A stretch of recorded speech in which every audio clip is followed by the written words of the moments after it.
الحمد لله نحمده ونستعينه ونستغفره ونعوذ بالله من شرور أنفسنا ومن سيئات أعمالنا فمن يهد الله فلا مضل له ومن يضلله فلا هادي له وأشهد أن لا إله إلا الله وحده لا شريك له وأشهد أن محمدا عبده ورسوله فإن خير الحديث كتاب الله وخير الهدي هدي محمد صلى الله عليه وسلم وشر الأمور محدثاتها وكل محدثة بدعة وكل بدعة ضلالة وكل ضلالة في النار أعوذ بالله من الشيطان الرجيم بسم الله الرحمن الرحيم رب اشرح لي صدري ويسر لي أمري واحلل عقدة من لساني يفقهوا قولي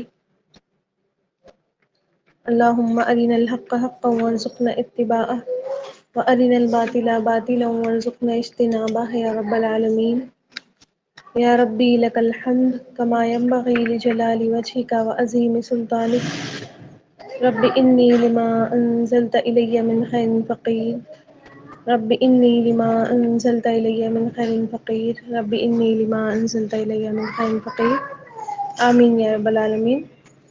پچھلی کلاس میں ہم پڑھ رہے تھے کہ اللہ تعالیٰ نے فرمایا کہ وہ نہیں حیا کرتا، وہ نہیں شرماتا کہ وہ بیان کرے کوئی بھی مثال، کوئی بھی، چاہے چھوٹی مثال یا چاہے بڑی مثال، مچھر کی ہو یا اس سے اوپر کی ہو۔ تو اس میں ہم نے پڑھا تھا کہ بہت سارے منافقین تھے یا مشرکین تھے، اور وہ کہتے تھے کہ اللہ تعالیٰ تو اس بات سے بہت بلند ہے کہ وہ ایسی مثالیں بیان کرے، یعنی کہ اتنا بڑا رب اور مثالیں اتنی چھوٹی چھوٹی ہے نا، یہ ہو ہی نہیں سکتا۔ تو قرآن میں کیا کرتے تھے؟ شک کرتے تھے۔ ہم نے پیچھے پڑھا تھا نا کہ اللہ تعالیٰ کا چیلنج اللہ نے دیا تھا، تو وہ ایکسیپٹ نہیں جب انہوں نے کیا تو انہوں نے کیا کیا؟ قرآن کی باتوں میں الزام لگانا شروع کر دیے کہ ہمیں تو نہیں لگتا کہ اللہ تعالیٰ اتنا بڑا رب جو ہے وہ اتنی چھوٹی مچھر کی مثال بیان کرنے لگے۔ تو کیا ہوا پھر کہ اللہ تعالیٰ نے یہ آیت نازل کی کہ اللہ تعالیٰ کو حیا نہیں آتی کہ وہ حق بات کہے، چاہے وہ کتنی ہی چھوٹی ہو، چاہے وہ کتنی ہی بڑی ہو۔ اور مثال کے بارے میں نے آپ کو بتایا تھا کہ مثالیں جو دی جاتی ہیں تو انسان کو اچھی طرح سمجھ میں بات آ جائے اس لیے دی جاتی ہے۔ انسان کی فطرت ہوتی ہے کہ انسان کیا ہے؟ مثالوں کے ذریعے ہی بات کو سمجھتا ہے۔ اور اللہ تعالیٰ سے زیادہ انسان کی فطرت کو کون جان سکتا ہے؟ اللہ تعالیٰ نے ہی اس کو بنایا ہے، اس کے اندر وہ جو فطرت رکھی ہے وہ اللہ تعالیٰ نے ہی بنائی ہے۔ اور اللہ تعالیٰ اگر بہت زیادہ علم والا ہے، اللہ تعالیٰ اگر بہت زیادہ بڑا ہے اور وہ چھوٹی چھوٹی مثال بیان کرتا ہے، اس کا مطلب نعوذ باللہ یہ نہیں ہے کہ اللہ تعالیٰ کی شان کے خلاف یہ بات ہے، بلکہ دنیا میں بھی اکثر دیکھا جاتا ہے، اور اکثر کیا بیشتر ہی دیکھا جاتا ہے کہ انسان جو ہے وہ اپنے لیول کی بات نہیں کرتا، ہمیشہ سامنے والے کا لیول دیکھ کر بات کرتا ہے، ہمیشہ اپنے حساب سے بات نہیں کرے گا، سامنے والے کے حساب سے بات کرتا ہے۔ اگر وہ کوئی بڑا شخص ہے تو بڑی والی بات کرے گا، اگر وہ کوئی چھوٹا بچہ ہے تو اس کو اسی کے لیول پر جا کر سمجھائے گا۔ چھوٹے بچے سے کوئی انٹلیکچوئل باتیں تو نہیں کی جاتی، اور نہ ہی کوئی بڑے انسان سے، انٹلیکچوئل انسان سے کوئی چھوٹی چھوٹی باتیں بچوں والی کی جاتی ہیں۔ تو انسان کی جو مینٹیلٹی ہے اللہ تعالیٰ اچھے سے جانتا ہے کہ اس کو کس طریقے سے بات سمجھ میں آتی ہے۔ تو اللہ تعالیٰ نے بھی یہی طریقہ اپنایا کہ انسان کے لیول پر جا کر بات کی۔ اسی چیز کو کفار نے کیا کیا؟ منافقین نے، مشرکین نے کیا کیا؟ اعتراض اللہ تعالیٰ کا بنا لیا کہ اللہ تعالیٰ تو اتنا بڑا ہے اور اللہ اتنی چھوٹی مثال نہیں دے سکتا۔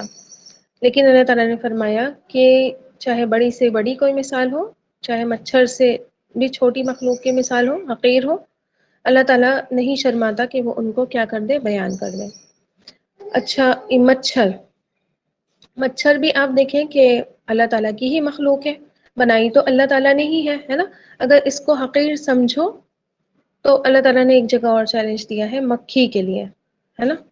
مکھی مچھر سے بڑی ہوتی ہے، ٹھیک، اور مچھر اس کے مقابلے میں اور زیادہ حقیر ہو جاتا ہے اور زیادہ چھوٹا ہو جاتا ہے۔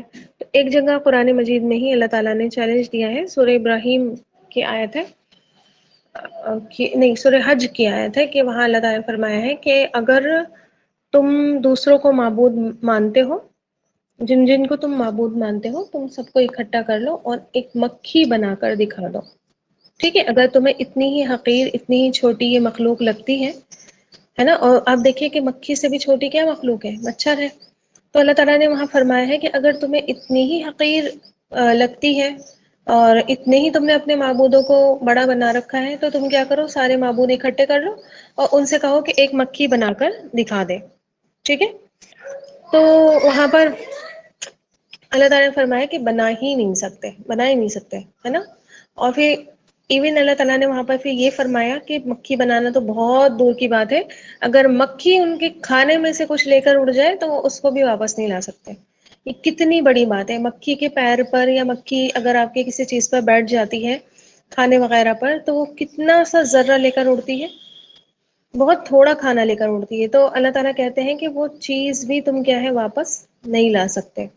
اگر وہ مکھی کچھ آپ کے کھانے میں سے کچھ لے کر اڑ جائے تو آپ اس مکھی کو اگر پکڑ بھی لیں گی تو اس کھانے کو تو واپس نہیں لا سکتی نا، آپ کو دکھے گا بھی نہیں کہاں پر ہے. ٹھیک ہے، تو وہاں اللہ تعالیٰ نے بات کی والی کہ چاہے چھوٹی مخلوق ہو چاہے بڑی، چاہے دکھ رہی ہو وہ مخلوق چاہے نہیں دکھ رہی. بہت سارے آرگینزمس ہمیں نہیں دکھتے نا، انسان کیسے ان سے پروٹیکشن کر سکتا ہے؟ اللہ تعالیٰ ہی پروٹیکٹ کرتا ہے نا ہمیں. اور اگر چاہے اللہ تعالیٰ کسی کو بیماری بھیجنا تو پھر وہی چیز کیا کرتی ہے، انسان کو اٹیک کر دیتی ہے. آپ کو پتا ہوگا کہ ٹی بی، ٹیوبرکلوسس کے جو بیکٹیریاز ہوتے ہیں وہ ہر انسان کی نوز میں پریزنٹ رہتا ہے ایوری ٹائم. ٹھیک ہے، ہر وقت جو ہے وہ انسان کی ناک میں پریزنٹ رہتا ہے. جس کی امیونٹی کم ہوتی ہے اس کو اٹیک کر جاتے ہیں، اور جس کی امیونٹی اچھی ہوتی ہے اس کو نہیں اٹیک کرتے. ٹھیک، تو ہمیں تو نہیں دکھ رہا ہے لیکن اللہ تعالیٰ کی آپ دیکھیں کتنی بڑی مخلوق ہے. اگر آپ کو پتا ہوگا کسی کو ٹیوبرکلوسس ہو جاتا ہے، ٹی بی وغیرہ ہو جاتی ہے، تو اس کا کتنا لمبا ٹریٹمنٹ چلتا ہے، اور کہیں کہیں پر تو وہ ٹریٹمنٹ بھی کیا ہو جاتا ہے، فیل ہو جاتا ہے. تو وہاں پر اب دیکھیں اللہ تعالیٰ نے مچھر کی مثال بیان کی، اور یہ بھی حقیر ہے، لیکن آپ دیکھیں کہ کاٹ لے کسی کو تو سجا دیتا ہے. انسان 2-3 منٹ یا 5-6 منٹ تو اس کو کھجاتا ہی رہتا ہے نا. اور آپ دیکھیں کہ مچھر کتنا حقیر ہے، لیکن مچھر کے ذریعے ہی روایتوں میں ملتا ہے کہ نمرود کی موت ہو گئی تھی، ہے نا. نمرود کے بارے میں آپ نے سنا ہوگا کہ جو ابراہیم علیہ السلام کو آگ میں جس نے ڈلوایا تھا، تو اس کے کیا تھے، اس کی ناک کے ذریعے جو ہے دماغ میں گھس گیا تھا وہ مچھر، اور اس مچھر نے جو ہے اس کے دماغ میں اٹیک کیا تھا، اور اس کی وجہ سے کیا ہو گئی تھی، اس کی موت واقع ہو گئی تھی. تو ایک مچھر انسان کو مار دیتا ہے. اسی طرح آپ دیکھیں ڈینگی، ملیریا، ہے نا، اس طریقے کی جان لیوا بیماریاں بھی کیا ہے، اسی مچھر کے ذریعے پھیلتی ہے. اور کسی نے موویز دیکھی ہوں گی تو ایک بڑا اچھا وہ بولا جاتا ہے کہ ایک مچھر جو ہے انسان کو ڈیش ڈیش ڈیش بنا دیتا ہے. ٹھیک ہے، اب دیکھیں کہ صرف اپنی آواز سے زو زو ہی کرنے لگے تو انسان کی نیندیں بھی حرام کر دیتا ہے، کر دیتا ہے نا. اچھا، تو پھر آپ دیکھیں کہ اس کو مارنا بھی کتنا مشکل ہوتا ہے. ٹھیک، ایک دم سے یہ اڑ جاتا ہے. پھر آپ دیکھیں کہ بعوضہ جو ہے نا، با عین اور دعاد اس کا روٹ ورڈ ہے. یہ بعوضہ جو ہے اس کا روٹ ورڈ با عین اور دعاد. باز، باز کس کو کہتے ہیں؟ سم، جیسے انگلش میں ہم سم کہتے ہیں، سم آف دیم، ہے نا، باز. بعض تو اس سے مراد جو ہے کوئی بھی چھوٹی سی چیز جو تکلیف دے. ٹھیک ہے، کوئی بھی چھوٹی سی چیز جو تکلیف دے. موذی حشرات کی اسپیشیز کو بعوضہ کہتے ہیں. ٹھیک ہے، موذی جو ہوتے ہیں جو تکلیف دینے والے، جیسے چونٹی وغیرہ اور چوہے وغیرہ، ان مخلوقات کو کہتے ہیں. اور یہاں مراد جو ہے اس سے بعوضۃً سے مچھر، اور مچھر نہیں، مچھرنی ہے. ٹھیک ہے، آگے جب گولتا لگتا ہے، گولتا آگے لگتا ہے تو جو ہے وہ مؤنث ہو جاتی ہے. تو باؤ دن کیا ہوگا، مذکر ہوگا، اس کا بعوضۃً کیا ہو گیا، مؤنث ہو گیا. ٹھیک ہے. اچھا آپ دیکھیں کہ سائنس بھی یہ بات پروف کرتی ہے، آج پروف کرتی ہے. اللہ تعالیٰ نے 1400 سال پہلے پروف کر دیا کہ مچھر کی 200 اسپیشیز میں سے صرف فیمیل ہی جو ہے خون پیتی ہے اور فیمیل ہی کاٹتی ہے. آ رہی بات سمجھ میں؟ یہاں پر مؤنث کیوں آیا ہے؟ کیونکہ اکثر عورتیں ہی خون چوستی ہیں. تو مچھر میں بھی جو ہے وہ یہ چیز ڈومیننٹ ہے کہ مچھر کی بھی مچھرنی ہی خون چوستی ہے، کیونکہ اس کو انڈے دینے کے لیے خون کی ریکوائرمنٹ ہوتی ہے. کیا ہو گیا؟